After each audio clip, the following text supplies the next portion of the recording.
내 영혼의 여정. 이 책에서 기술된 진실들은 과학적으로 도출되었고 객관적으로 정리되었지만 모든 진실이 그렇듯이 처음엔 개인적인 경험으로 시작되었다.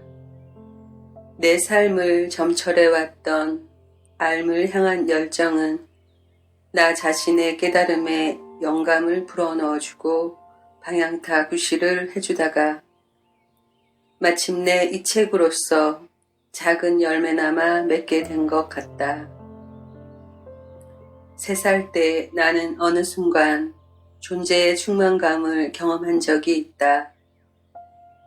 말로 표현할 수 있는 경험은 아니지만 내가 존재한다는 것이 어떤 것인지에 대한 완전한 이해였다.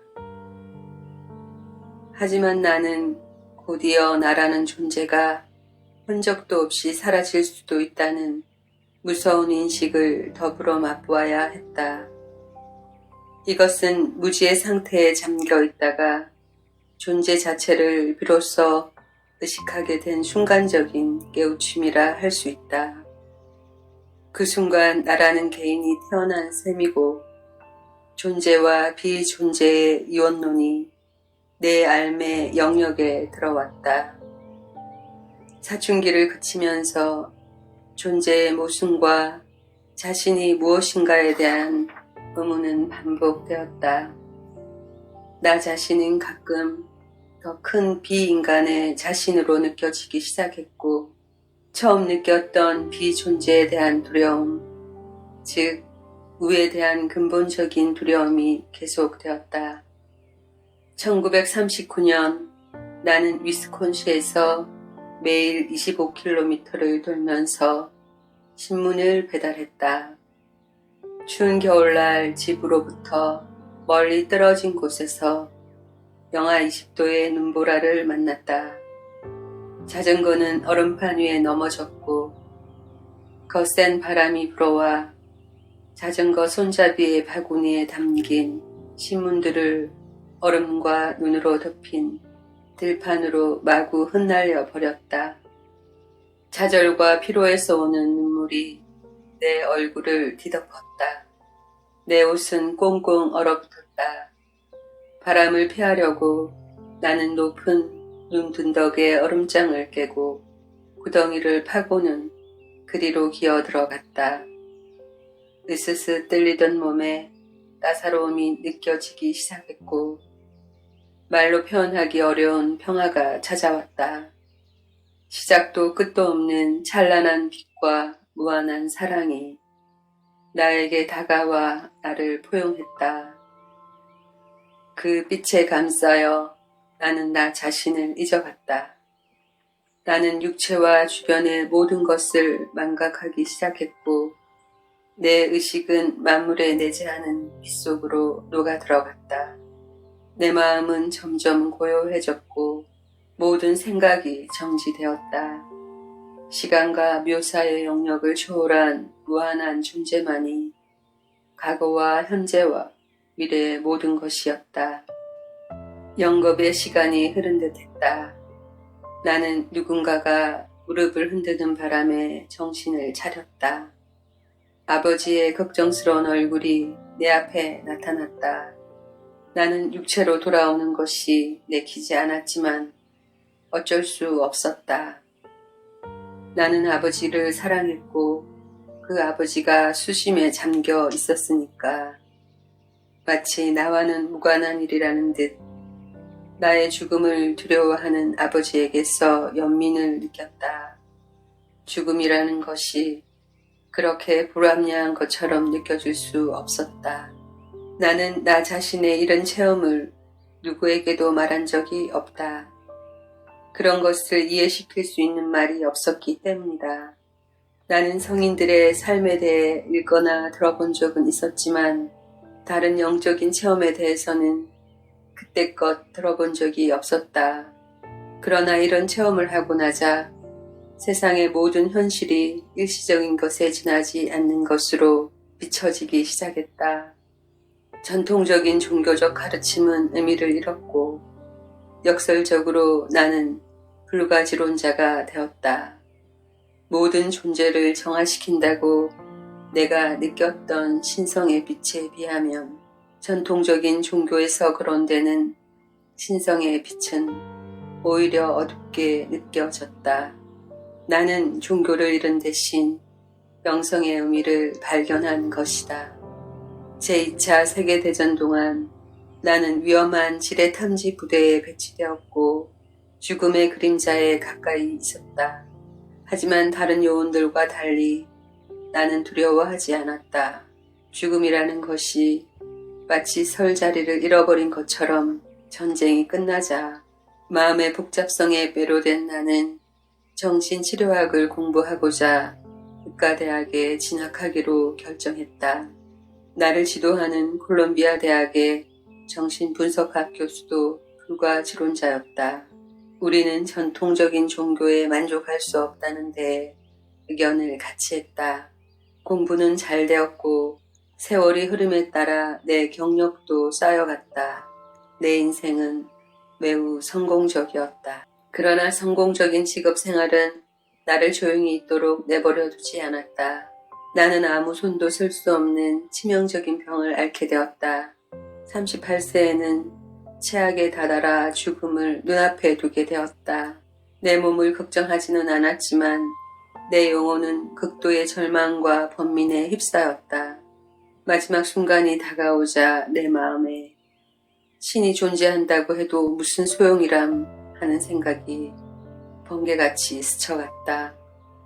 나는 기도 중에 부르짖었다. 하느님, 당신이 정말로 계시다면 지금 나를 도와주십시오. 나는 알 수 없는 그분에게 모든 것을 내맡긴 채 의식을 잃었고 깨어났을 때는 경외감으로 아무런 말도 하지 못할 정도로 엄청난 변화가 나에게 일어났다. 나는 더 이상 예전의 내가 아니었다. 개인적인 나 자신이나 에고는 더 이상 존재하지 않았고 오직 무한한 힘을 가진 무한한 존재만이 있었다. 이 존재는 과거의 나를 대체했고 내 육체와 행동은 이 존재의 무한한 의지에서만 움직였다. 세상은 이 무한한 하나의 밝음으로 비치기 시작했고 하나는 만물의 무한한 아름다움과 완전함 속에서 자신을 나타냈다. 이러한 고요함은 9개월 동안 지속되었다. 나는 자신의 의지를 갖지 못했다. 내 육체는 무한하고 강력하고 끝없이 부드러운 존재의 의지에 의해 완전히 통솔되었다. 이 상태에서 나는 아무것도 생각할 필요를 느끼지 못했다. 모든 진실은 자명했고 어떠한 개념화도 필요하지 않았으며 가능하지도 않았다. 동시에 나의 육체적인 신경계는 극도로 피로해졌다. 순환에 필요한 허용량 이상의 에너지가 몰려드는 것만 같았다. 나는 세상이 필요로 하는 유용한 기능을 더 이상 할 수 없었다. 모든 걱정과 두려움, 모든 세속적인 동기들이 사라지고 없었다. 모든 것이 완전했으므로 더 이상 아무것도 추구할 필요가 없었다. 명성도 성공도 돈도 아무 의미가 없었다. 친구들은 정신을 차리고 개업을 하라고 종용했지만 나는 그렇게 해야 할 아무런 동기도 갖지 못했다. 그럼에도 저마다의 개성이라는 것을 받쳐주는 현실에 대한 인식은 있었던 모양이다. 나는 개성이라고 사람들이 믿는 바로 그것이 감정적인 병의 원인이 되기도 한다는 사실을 알게 되었다. 그리하여 나는 다시 개업을 했고 크게 번창했다. 환자들은 미국 전역에서 찾아왔다. 나는 50명의 치료사와 직원, 2,000명의 외래 환자, 25개의 사무실, 연구소, 뇌파 실험실을 갖추고 1년에 1,000명 이상의 새로운 환자를 맡기에 이르렀다. 나는 라디오에도 자주 초대되었고 TV 프로그램에도 출연했다. 1973년에는 노벨상 수상자인 라이너스 폴링 박사와 함께 영양요법에 의한 정신치료를 통해 나의 연구 결과를 책으로 펴냈다. 10년 정도 앞섰던 이 책은 물론 논란의 대상이 되었다. 나의 신경조직의 병변은 차츰 회복되었고 이때쯤 또 다른 현상이 나타나기 시작했다. 달콤하고 유쾌한 에너지의 줄이 척추로부터 뇌에 흐르기 시작했고 나는 강렬한 연락의 세계에 나를 맡기곤 했다. 삶의 모든 것들은 완전한 조화를 이루며 동시에 일어났고 모든 것이 다 기적이었다. 세상 사람들이 말하는 기적의 원천은 나 자신의 개성적인 존재가 아니라 위대하신 분의 현존이었다. 개성적인 나 자신으로 남아있는 것은 이 현상들의 한 목격자에 지나지 않았다. 보다 위대한 나 자신이나 내 생각보다 위대한 그 나가 모든 일을 결정했다. 내가 경험한 상태는 나 혼자만의 것이 아니었다. 나는 붓다와 여러 깨달으신 분들, 후앙포, 그리고 보다 최근의 스승들로는 라마나 마하라시, 니사가다타 마하라지 등의 영적인 가르침을 읽기 시작했고 그럼으로써 내 경험이 나만의 독특한 것이 아니라는 것을 확인할 수 있었다. 바가바드 기타가 돌연 완전한 의미를 갖고 이해되기도 했다. 스리라마 크리슈나나 크리스찬 성인들이 묘사한 것과 같은 영적인 엑스터시 상태를 경험하기도 했다. 세상의 모든 사물들과 사람들이 광채를 띠고 있었고 절묘하게 아름다웠다. 살아있는 만물이 고요함과 찬란함 속에 광채를 내뿜고 있었다. 모든 인간이 내적인 사랑에 의해 고양되고 있는데도 단지 그것을 모르고 있었을 뿐이라는 사실이 명백해졌다. 자신이 진정 누구인지를 모르면서 잠자고 있는 사람들, 대부분의 사람들이 그렇게 느껴졌다. 내 주위의 모든 사람들이 잠자고 있는 것처럼 보였지만 그럼에도 믿기 어려울 만큼 아름다웠다. 나는 모든 이들을 사랑하고 있었다. 나는 아침과 저녁이면 늘상 하던 1시간의 명상을 그만두어야 했다. 명상을 통해 오는 기쁨은 너무나 엄청난 것이어서 일상생활을 제대로 할 수 없을 정도였기 때문이다. 눈 뜬 덕에서의 어릴 적 경험이 자꾸 되살아났고 시간이 지남에 따라 항울감을 떠나 새 속으로 돌아오는 일이 점차 어려워졌다. 만물은 저마다 나름대로의 완전함 속에서 아름답게 빛나고 있었다. 세상 사람들이 추악하다고 보는 것 속에서도 나는 영원한 아름다움을 보곤 했다. 이러한 영적인 사랑은 내 모든 지각을 가득 채웠다.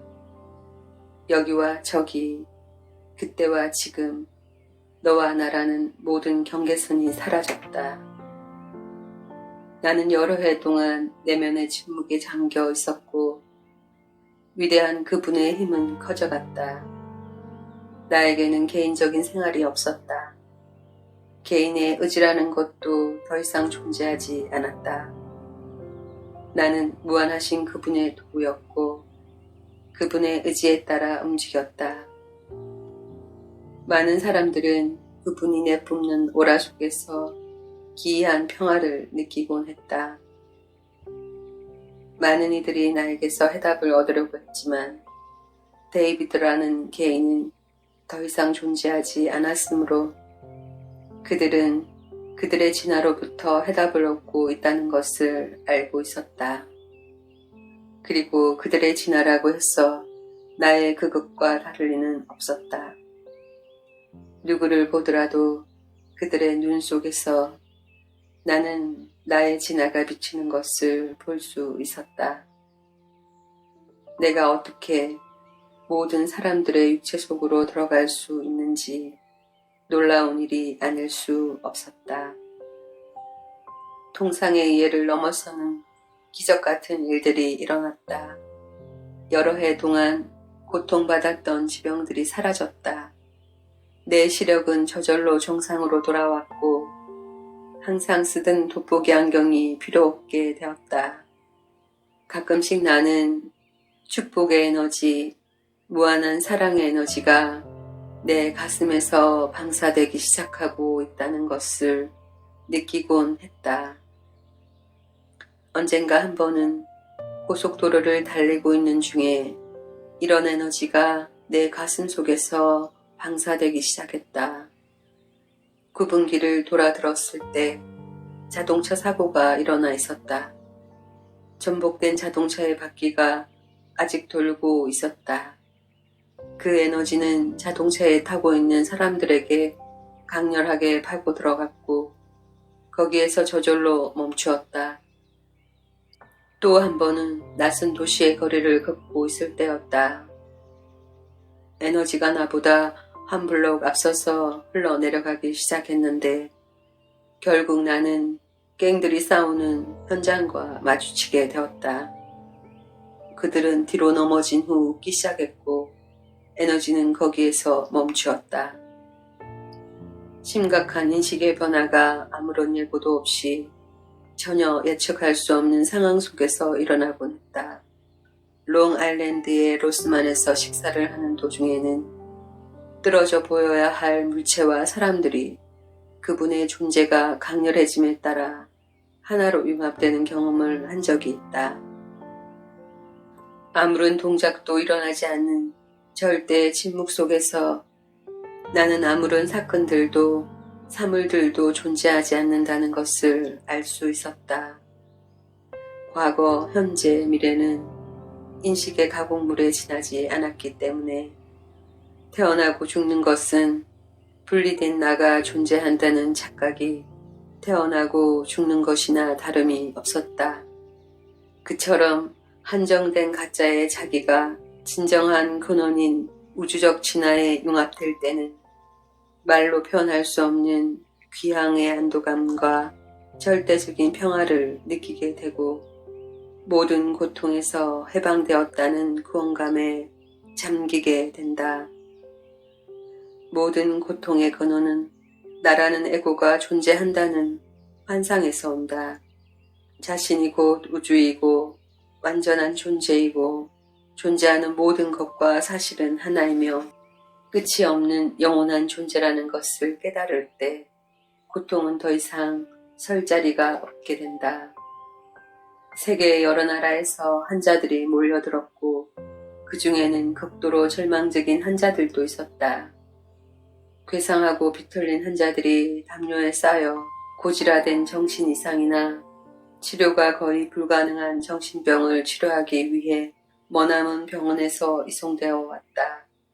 근육이 굳어져 움직이지 못하는 사람들도 있었고 오랫동안 벙어린 채로 지내는 사람들도 있었다.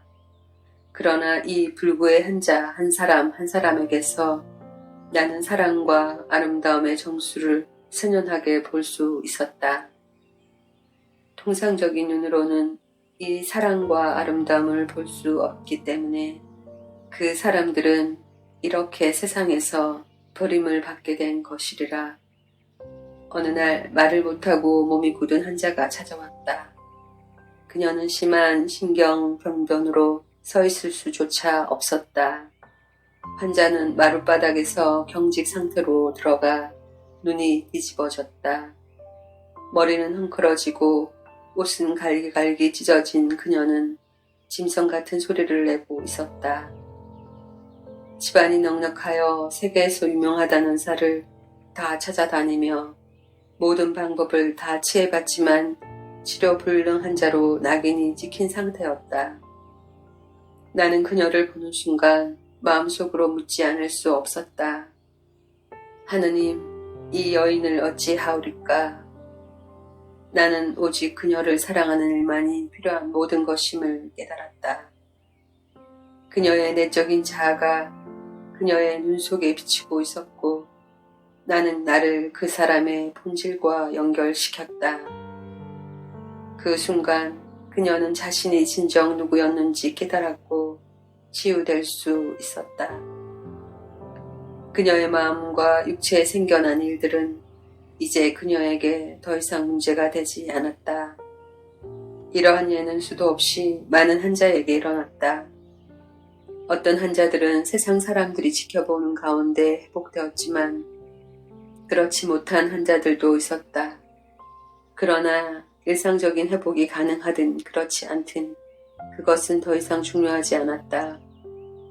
그들은 사랑받는 존재라는 것을 느끼게 되고 내면의 평화를 느낄 수 있게 됨에 따라 더 이상 고통을 느끼지 않게 된 것이다. 이러한 현상은 위대한 그분의 자비심이 환자 개개인의 관념을 바꾸었고 그로써 세상 사람들이 생각하는 수준을 초월한 상태에서 치유를 경험하게 되었다는 말로서 밖엔 달리 설명할 길이 없다. 내가 몸담고 있는 내면의 평화는 시간과 사람을 초월하여 우리 모두를 포용해 주었다. 나는 모든 고통과 아픔은 신으로부터 오는 것이 아니라 에고에서 오는 것임을 깨달았다. 나는 이러한 진실을 환자들의 마음에 조용히 말해주곤 했다. 환자들의 내적인 폐쇄 현상을 직감하고 오랫동안 벙어리 상태로 지내는 경직된 환자에게 마음을 통해 내 에고가 너에게 한 일을 너는 마치 하나님이 그렇게 한 것처럼 하느님을 비난하고 있다고 말한 적이 있다. 그러자 그는 바닥에서 벌떡 일어나 말을 하기 시작했고 옆에서 보고 있는 간호사는 놀라 자빠질 정도가 되었다. 그러나 일은 점점 힘들어졌다. 환자들은 줄을 서서 기다리며 병상이 비기를 기다렸다. 밀려드는 환자들을 수용하기 위해 또 다른 병원을 지었지만 역부족이었다. 나는 한 번에 한 환자밖에 볼 수 없는 현실과 끝없는 인간 고통의 파도에 좌절을 느끼기 시작했다. 마치 바다에서 물을 퍼내려는 행위와도 같았다.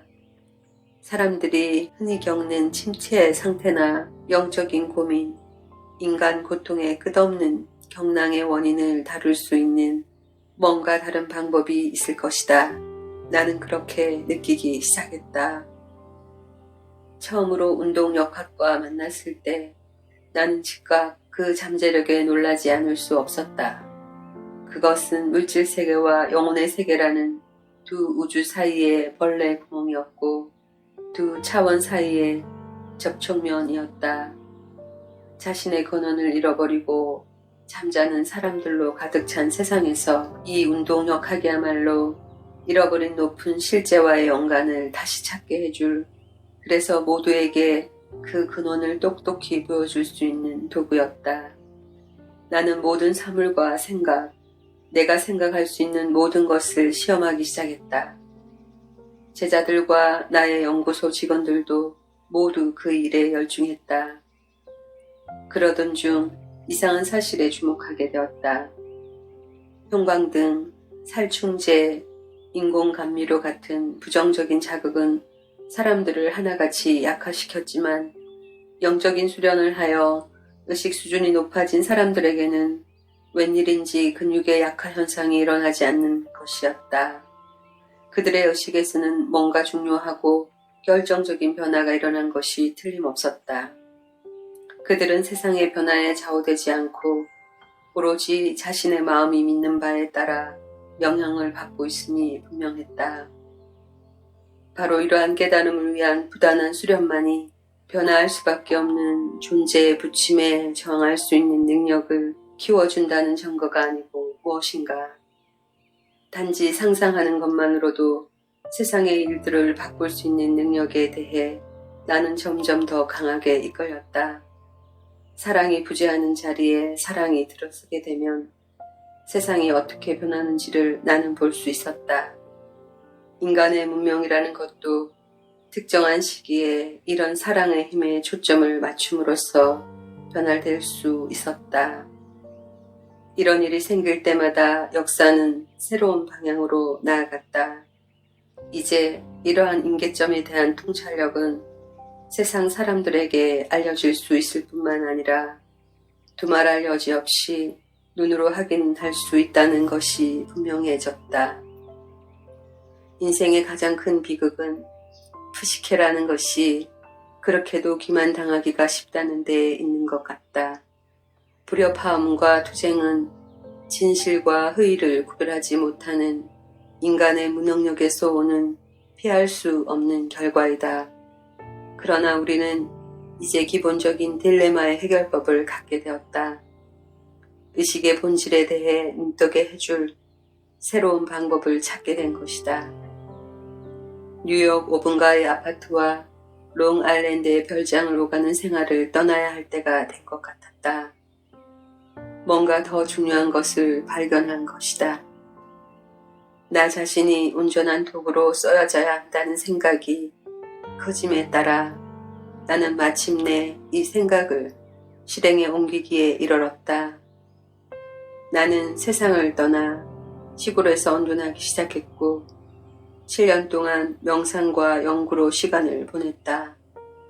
애써 구하지 않아도 넘쳐나는 축복의 상태를 다시 맛볼 수 있게 되었지만 결국 나는 깨달았다.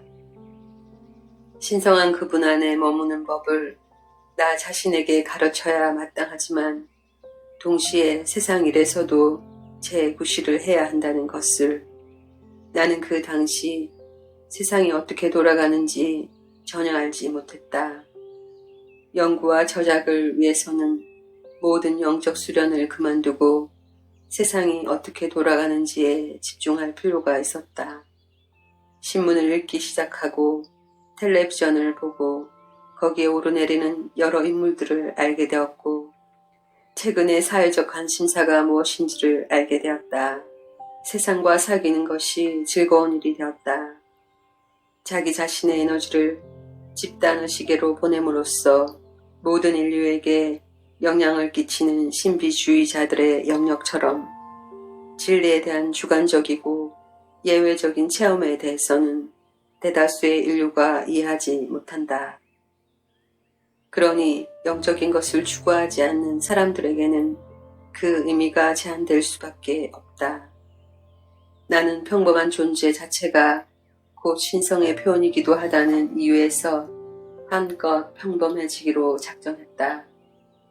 참자에 대한 진실은 일상의 삶을 통해서도 얼마든지 발견될 수 있다. 필요한 것이 있다면 관심과 친절을 갖고 사는 것이다. 나머지는 시간이 지나면 저절로 드러나게 된다. 하느님은 결코 일상생활과 구분된 영역에 존재하시는 것이 아니다. 그리하여 영혼의 기나긴 순환여행 끝에 나는 가장 중요한 일로 돌아가기로 결심하기에 이르렀다. 그 일이란 내 인생을 바꾸어 놓은 위대한 존재를 내 힘이 닿는 한 많은 분들에게 전하고 그분을 조금이라도 더 가깝게 느끼도록 하는 것이었다. 위대한 존재는 침묵 속에서 평화를 실어 나른다. 삼라만상은 그분에 의해 그분 안에서 공간을 차지하고 존재하며 그분의 실제를 경험한다.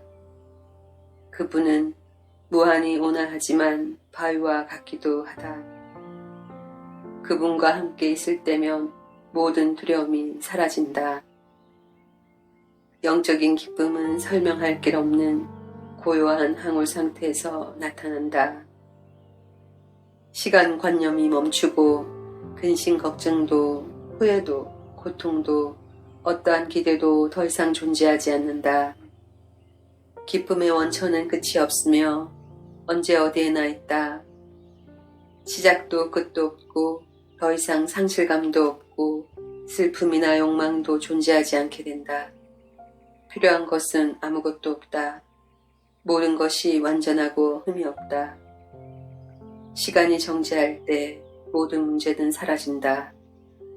문제란 어떻게 보고 느끼느냐에 따라 만들어지는 인위적인 것일 뿐이다.